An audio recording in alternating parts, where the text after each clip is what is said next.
Hi everyone, welcome to our YouTube channel commerce solutions Madhubani में। दोस्तों, आज हम बात करने वाले बीएससी क्लास 12 जो कि जब बीएसटी का चैप्टर है 1.2 management as science arts and professions. तो चलिए जल्दी से वीडियो को शुरू। Management as science arts and profession ये देखने वाले हैं। इसमें देखेंगे सबसे पहले साइंस और आर्ट और बोथ, इन सब में से क्या है मैनेजमेंट। यहाँ पे देख लीजिए, सबसे पहले विभिन्न प्रबंध विशेषज्ञों के अपने अपने समय में प्रबंध की प्रकृति को भिन्न भिन्न प्रकार से व्यक्त करता है। Different management experts have described the nature of management. तो सबसे पहले देख लेते हैं प्रबंध विज्ञान के रूप में, इसका मीनिंग देख लेते हैं।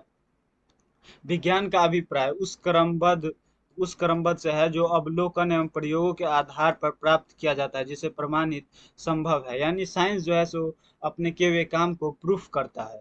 तो इसका सबसे पहला विशेषता देख लेते हैं, व्यवस्थित ज्ञान समूह का होना। सिस्टमेटिक बॉडी ऑफ नॉलेज, विज्ञान के लिए क्रमबद्ध अथवा व्यवस्थित ज्ञान समूहों का होना आवश्यक है। प्रबंध के लिए एक व्यवस्थित ज्ञान समूहों का, क्योंकि इसके सिद्धांत भी जो है प्रबंध विशेषज्ञों के कई वर्षों के शोध कार्य के बाद विकसित हुए। ऐसा नहीं कि साइंस के जो है सो कई वर्षों के शोध कार्य के बाद विकसित हुआ और मैनेजमेंट का जल्द ही हाल ही में आ गया है, ऐसा नहीं है। इनका भी कार्य जो है सो कई वर्षों के शोध कार्यों के बाद विकसित मैनेजमेंट को किया गया। दूसरा, परीक्षण पर आधारित सिद्धांत, प्रिंसिपल बेस्ड ऑन एक्सपेरिमेंट।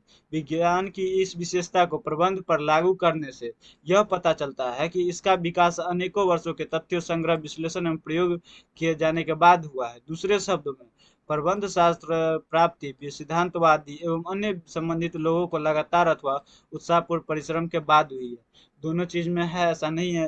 व्यापक वैधता, यूनिवर्सल वैलिडिटी, वैज्ञानिक सिद्धांत सत्य पर आधारित होते हैं, उनके हर परिस्थिति में हर समय लागू किया जा सकता है, अतः उनका सार्वभौमिक उपयोग संभव है। प्रबंध के क्षेत्र में भी प्रबंध के ज्ञान अथवा प्रबंध के सिद्धांत तो सत्य पर आधारित माना जाता है, उसे भी हर परिस्थिति में हर समय लागू किया जा सकता है। लेकिन प्रबंध के सिद्धांत उतने पूर्ण नहीं है जितने कि विज्ञान के, क्योंकि यह कहना जरूरी नहीं है कि इसके प्रयोग वांछित परिणाम को प्राप्त हो सके।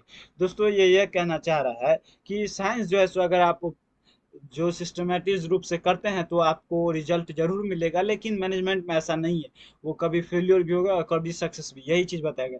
तो आइए तेजी से कंक्लूजन देख लेते हैं। प्रबंध विज्ञान को पूर्ण रूपेण यानी परफेक्ट साइंस नहीं माना जा सकता, बल्कि इसे एक व्यवहारिक ज्ञान माना जा सकता है। और यहाँ पे देख सकते हैं अर्नेस्ट डेल साहब ने कहा है कि प्रबंध का सरल विज्ञान कहा है, क्योंकि इसके सिद्धांत बहुत कठोर नहीं होते। अर्नेस्ट डेल के अनुसार साइंस जो है, मैनेजमेंट जो है सो प्योरली साइंस नहीं है, बस ये सॉफ्ट साइंस है, क्योंकि इसके सिद्धांत उतने कठोर नहीं है जितने कि विज्ञान के हैं। दूसरा, प्रबंध कला के रूप में, कला का डेफिनेशन देख लेते हैं यानी मीनिंग। कला का अभिप्राय उपलब्ध ज्ञान के दक्षतापूर्वक सैद्धांतिक प्रयोग से है। अगर कोई मान लीजिए, अगर कोई इंजीनियर अगर वो ज्ञान प्राप्त करके अगर वो इंजीनियरिंग का काम कर रहे हैं तो यानी वो उनका कला है। उसके बाद देख लेते हैं इनकी मुख्य विशेषता क्या क्या है, जिसमें सबसे पहला आता है सैद्धांतिक ज्ञान का होना, एग्जिस्टेंस ऑफ थ्योरिटिकल नॉलेज। कला हमेशा सैद्धांतिक ज्ञान पर आधारित होती है। इस ज्ञान के आधार पर एक व्यक्ति यह समझ सकता है एक व्यक्ति यह समझ सकता है कि एक व्यक्ति यह समझ सकता है कि किस विशेष काम को कैसे पूरा किया जा सकता है। इस संदर्भ में प्रबंध एक कला है, क्योंकि प्रबंध के विभिन्न क्षेत्रों में संबंधित बहुत सैद्धांतिक जानकारियां उपलब्ध है। यानी कला के लिए भी एक सैद्धांतिक ज्ञान का होना आवश्यक है, और मैनेजमेंट के लिए भी। दूसरा है व्यक्तिगत योग्यता अनुसार उपयोग, पर्सनलाइज्ड एप्लीकेशन। उपलब्ध सैद्धांतिक ज्ञान का प्रयोग विभिन्न लोग अलग अलग ढंग से करते हैं। उदाहरण के लिए, दो अध्यापक, दो खिलाड़ी, दो सुनारों की अपनी कला के प्रदर्शन के विभिन्नता होगी। प्रबंध के कला की यह विशेषता भी पाई जाती है। प्रबंध विशेषज्ञ द्वारा प्रबंध के अनेक सिद्धांतों के विकसित किया गया है। प्रबंधक अपने ज्ञान के स्तर पर आधार पर इन सिद्धांतों का प्रयोग अलग ढंग से करते हैं। कभी कभी एक जैसे सिद्धांत को अपनाते हुए भी एकदम विपरीत परिणाम प्राप्त कर लेते हैं। अगर मान लीजिए विराट कोहली है और एमएसडी, उनका अपना अपना स्किल लेवल पे खेलते हैं, उनका जो है सो कलाई का, किसी का सिक्स मारने का। अगर मान लीजिए किसी को कॉपी करने जाएगा तो वो ऑब्वियसली बात है उनको फेल्योर ही हाथ लगे। ऐसा नहीं कि वो सक्सेस पा गए तो आप भी सक्सेस पा जाइएगा। ये कहना है पर्सनलाइज्ड एप्लीकेशन का, योग्यता अनुसार व्यक्तिगत योग्यता अनुसार उपयोग, व्यवहार एवं रचनात्मक पर आधारित, based on practice and creativity. कोई भी खिलाड़ी मान लीजिए है जैसे विराट कोहली, ऐसा नहीं कि वो आएंगे, उनका कला कलाई अच्छा से चल रहा है तो वो ऐसे आएंगे और सक्सेस सक्सेस लगा देंगे। ऐसा नहीं होगा, क्योंकि वो आर्ट जो है सो बेस्ड होता है प्रैक्टिस पे। प्रैक्टिस एंड क्रिएटिविटी, किस समय में कौन चीज करना उचित है, इस चीजों को ध्यान, यानी क्रिएटिविटी करते रहना है कि कब सक्सेस हो। तो ये चीज बताया गया है। तो चलिए इसका कंक्लूजन देख लेते हैं। अतः हम कह सकते हैं कि प्रबंध कला भी है और विज्ञान भी। प्रबंध, वो पहले वाली बात जो कि बताया गया यहाँ पे, यहाँ से है, प्रबंध कला के संदर्भ में हर तरह की स्थिति का सामना करने से कार्य के सर्वोत्तम विधि के रूप में सहायक होता है। अतः प्रबंध को विज्ञान एवं कला कहना दोनों तर्क संगत है। दोस्तों, प्योरली साइंस कहना गलत होगा मैनेजमेंट को, सॉफ्ट साइंस कहना, जबकि आर्ट जो है सो प्योरली आर्ट है, मैनेजमेंट जो है सो प्योरली आर्ट है। अब प्रोफेशंस के रूप में देख लेते हैं इसका क्या रोल होता है मैनेजमेंट का। इसका अर्थ आर्थिक क्रिया से है जो एक विशेष ज्ञान एवं कुशलता प्राप्त व्यक्ति द्वारा समाज के विभिन्न वर्गों को निष्पक्ष सेवा करने के लिए किया जाता है। पेशा का यह कहना है कि कुशलता प्राप्त व्यक्ति द्वारा समाज के विभिन्न वर्गों को निष्पक्ष सेवा करने के लिए, डॉक्टर एक कुशलता प्राप्त व्यक्ति हैं जो कि समाज में सेवा प्रदान करते हैं। तो ये चीज है एक प्रोफेशन। तो इसका सबसे पहला आता है भली भांति विशेषता में भली भांति परिभाषित एवं ज्ञान समूह, वेल डिफाइंड बॉडी नॉलेज। पेशे की पहली विशेषता यह है कि एक पेशेवर व्यक्तिगत विशिष्ट ज्ञान होना चाहिए।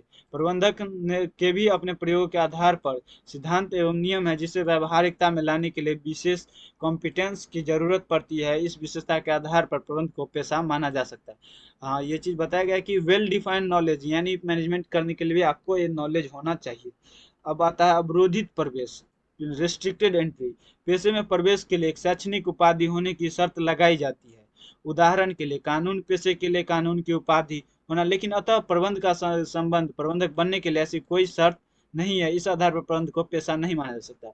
इसका कहने का मतलब यह है कि अगर आप लॉयर बनना चाहते हैं तो आपके लिए एक कान जो डिग्री होता है उससे लेना आवश्यक है, जबकि अदरवाइज कोई एंट्री नहीं कर सकता है जिसके पास डिग्री नहीं है। जबकि मैनेजमेंट में ऐसा कुछ नहीं है। पेशेवर संघ, प्रोफेशनल एसोसिएशन, पेशे की तीसरी विशेषता, इसके लिए एक प्रतिनिधि संघ का होना आवश्यक है जिसके लिए निम्नलिखित मुख्य कार्य। सबसे पहला विनियमित प्रवेश को विनियमित करना, पेशे को प्रारंभ करने से प्रमाण पत्र जारी करना, पेशे के लिए विभिन्न क्रियाओं का मार्गदर्शन करने के लिए आचार संहिता तैयार करना। उसके बाद आता है, यहाँ पे देख सकते हैं वकालत पेशे के लिए जो है सो इंस्टीट्यूट है, बार काउंसिल ऑफ इंडिया, चिकित्सा के लिए medical council of India, and लेखा शास्त्र के लिए इंस्टीट्यूट ऑफ चार्टर्ड अकाउंटेंट्स, और मैनेजमेंट के लिए भी संस्था है जो कि पूरी तरीके से डेवलप नहीं हुआ, AIIMA। भारत के 6 मुख्य प्रबंधक संस्थान हैं। सबसे पहला आता है अहमदाबाद, बेंगलुरु, कोलकाता, इंदौर, कोझिकोड, लखनऊ।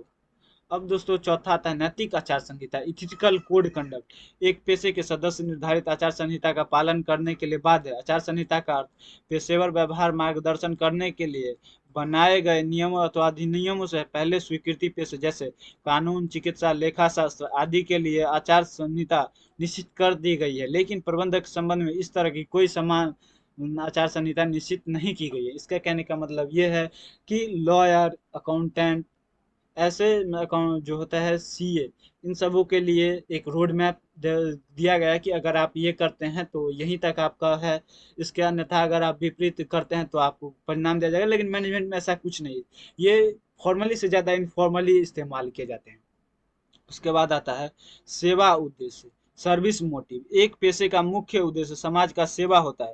उदाहरण के लिए निसंकोच एक डॉक्टर अपनी आजीविका चलाने के लिए पेशे के प्रवेश करता है, लेकिन यह सुनिश्चित करना है कि उसके रोगियों के साथ न्याय हो, उसका मुख्य उद्देश्य होता है। यदि भी प्रबंध के आचार संहिता नहीं है, फिर भी प्रबंधक को सामाजिक उत्तरदायित्व का बहुत जोर दिया जाता है।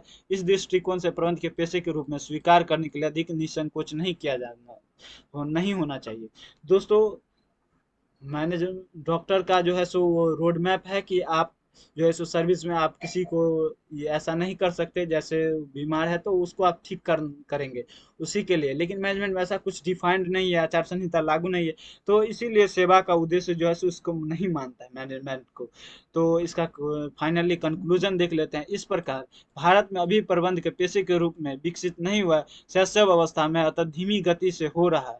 प्रबंध के पेशे के रूप में विकास की धीमी गति का मुख्य कारण है अधिकतर औद्योगिक उपक्रमों का संचालन, कुछ प्रमुख औद्योगिक घरानों द्वारा किया जाना है, जिससे पेशेवर प्रबंधकों को विकास अधिक गतिशील नहीं हो सकता, परंतु फिर भी सैन्य सैन्य पेशेवर प्रबंधक की मांग बढ़ रही है। दोस्तों ये क्या कह रहे हैं कि मैनेजमेंट जो है सो धीरे धीरे प्रोफेशन के रूप में धीरे धीरे बढ़ रहे हैं। ये पूरा जो है सो नहीं हुआ, डेवलप हुआ है। तो इसीलिए इसको कहना बिल्कुल गलत होगा कि मैनेजमेंट जो है सो एक प्रोफेशन है। तो पहला जो था management as science arts and profession में मैनेजमेंट जो है सो प्योरली साइंस नहीं है, वो सॉफ्ट साइंस है। मैनेजमेंट जो है सो प्योरली आर्ट है, एंड मैनेजमेंट साइंस जो प्रोफेशन है वो बिल्कुल नहीं है। दोस्तों अगर ये वीडियो आपको जरा सा भी हेल्पफुल लगा हो तो हमारे इस YouTube channel commerce solutions Madhubani पे आइए और प्लीज़ चैनल को लाइक शेयर एंड सब्सक्राइब करना ना भूलें। थैंक्स दोस्तों।